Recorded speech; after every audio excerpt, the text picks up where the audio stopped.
Hey everybody, it's everyone's favorite squatting Slav in a tracksuit, Jason Blaha here, and it's time for another Bulgarian workout. And today, squats are back on point, even though I'm doing high bar. I went ahead and did my 485 for a single. I know yesterday I didn't do a single, and you know, I had some people kind of chime and say, see, you need to quit doing singles. I told you, and it's like, guys, no, you told me, but you don't know what you're talking about. This system, I will be doing singles on probably 3 exercises every day for possibly years and years to come.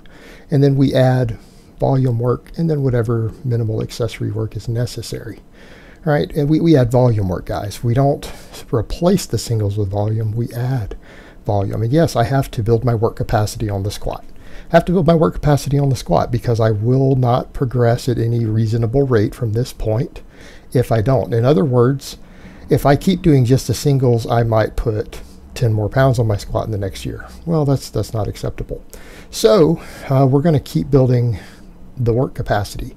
But what I've also decided is to, again, prioritize my training a bit. Now that I'm starting to slowly work the deadlift back in, and even though my thumb right now on the hook grip's the limiting factor, that is going to get heavier and heavier.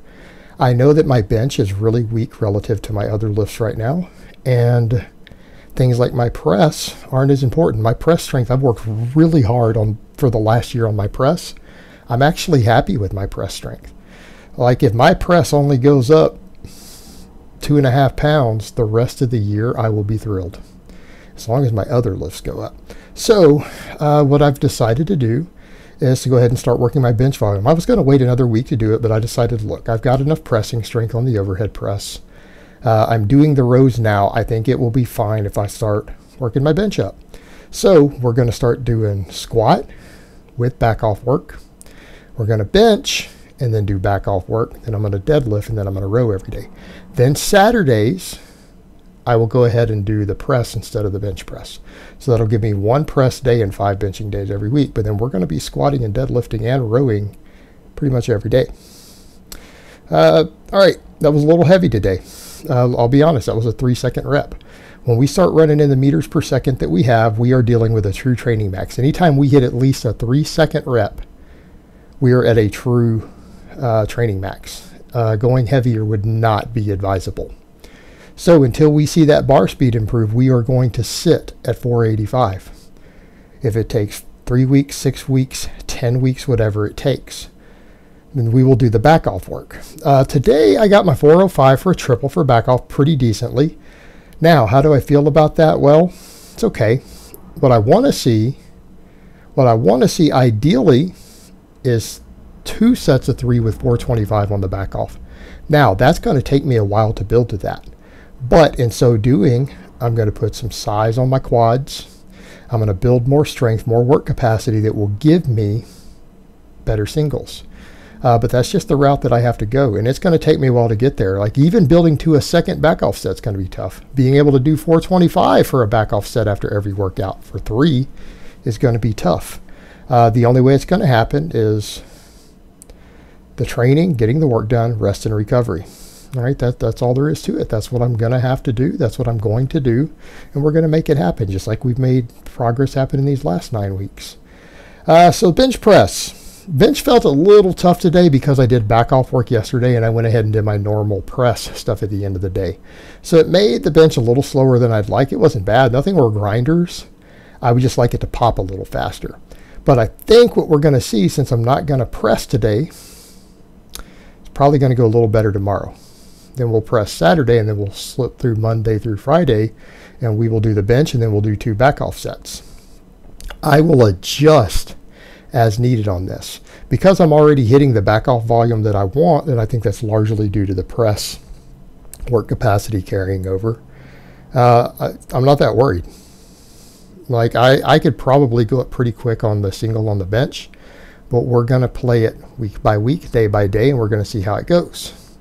I got a little thrown off on this warm-up because I noticed Nova running up to me, and I always worry about him getting his head up there because he might try to jump up on me on my lap or something, or about his head or his tail getting caught in the safety, so it makes me nervous. Normally he'll sleep and chill while I'm doing this. He's gotten better about that, but it made me a little nervous. So that ramp up was a little sloppy.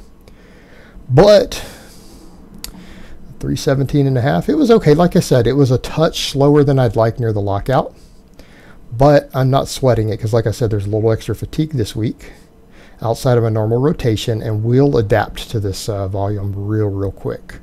And I think it's not going to take long before I'm going to start micro loading up this daily single, right? And if I can't, then we will micro load up the back offsets, and that will carry over. You can see it was a little slow near the lockouts, a hair slower than I'd like.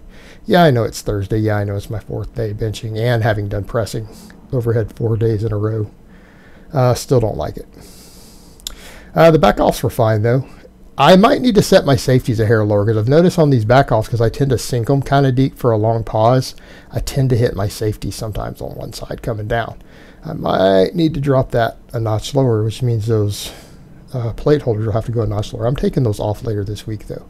I'm going to end up putting all the stuff, I think I can fit it in the back corner. I have a couple more plates coming, some more calibrated, because I want to do all my upper body stuff, including squats, because they're sitting up on top with the calibrated plates, so I don't have to hoist around those big reds. And I want less bar whip, even though I'm using my stiff bar for squats.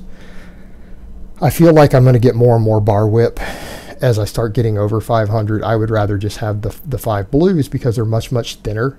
There's less bar whip to deal with, and it's just going to be better for my squatting and benching and everything. And then I will use the reds for my pulling off the floor, because I can fit a lot of those on there. It'll be a long time before I'm strong enough on the deadlift to where I can't fit enough calibrated plates on with those 4 reds. I'm not worried about it. Not at all. But yeah, knocked out 2 sets of 3 with a pause with 275 on the close grip. So the volume will come along nice on that. We'll see how it feels through the week though. It's easy to come in and do it 1 or 2 days in a row. It's another thing to do it through the whole week. And that's what's going to build my total work capacity. And it's going to bring up my whole total benching volume and workload. And we'll start seeing some gains on the bench. All right, today I went ahead and just did my 465 on the conventional today, which is what I started doing yesterday. I felt like my thumb skin was going to tear. And that's one of the things that concerns me with this. That's the only thing holding me back. I want to throw another 50 pounds on the bar right now and just start pulling. I'm just worried about the hook grip, and I need to keep it caught up. And if I have to, what I may end up doing, because again, hook grip, and I do 18 sets of rows and I do separate grip work, I might start even strapping every other day just to let the skin heal so that I can start bringing the weight up quicker. I will do it if it becomes necessary. As of right now, I'm going to tough it out. But it felt like I let it come down really quick at the top, not because my grip was giving out, because you guys notice my hands are fully around. I didn't stay at the lockout very long at all, because I felt like my thumb skin was going to tear on the right thumb, the callus, and it didn't, but it started to feel like it. And it's just a caution I have, because if I tear these calluses before I fully thicken all of them up and build them on my thumbs, it's really going to set me back on this hook grip. So I'm nursing it a little bit. Maybe I'm being a big pussy about it, but I don't want to deal with the possibility of messing it up. I really want this to work out. I really want to get strong with that hook grip. The rows went okay today. You know, it's kind of nice to only do 4 exercises right now. It's like, oh.